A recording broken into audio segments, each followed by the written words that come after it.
As regards the Commonwealth Games, Vijayji has gone into great details. Since every day a new revelation is coming through and coming now from inside, in the sense from people who are holding responsible positions. You earlier saw Sheila Dikshit ji accusing Kalmadi ji. Kalmadi ji was accusing Sheila ji back. Now the CEO Prasar Bharati attacking his own minister. Minister has not responded, obviously it's just happening.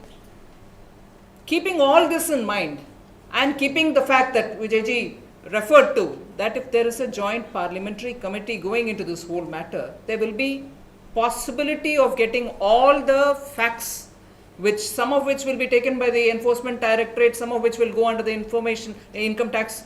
All of them can be collected in one go by the joint parliamentary committee, and that is why we have asked for it. But I think the rate at which this whole thing is going on, the BJP demands that all the ministers who have been named by one or the other of their own, who have been partly running the whole show for the Commonwealth Games, should actually better be resigning. Morally, if they resign and prove themselves later, there is a possibility of fair investigation.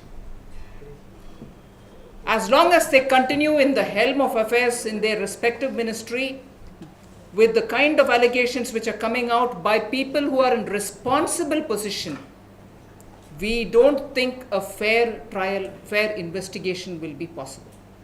So, we think morally, Srimati Ambika Soni, Shri Jayapal Reddy, Shri M.S. Gill and Srimati Sheila Dikshit should all move out of their positions, meaning resign, to enable a fair investigation, ideally by joint parliamentary committee. In the meanwhile, as Vijayji has pointed out, there are about 6 agencies investigating into this whole matter.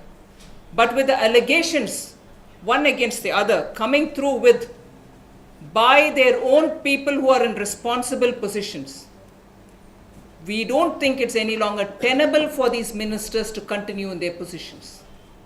We don't think it is tenable for these ministers to any longer continue in their positions. Otherwise, we don't believe a fair investigation into the whole matter can happen. Of course, Suresh Kalmadi, I'm not naming him because he's down in the line. If ministers and Chief Minister of the state, where this whole scandal has taken place, is still continuing to be in position, it is not going to give us an assurance that there will be fair investigation. Thank you very much. Thank you.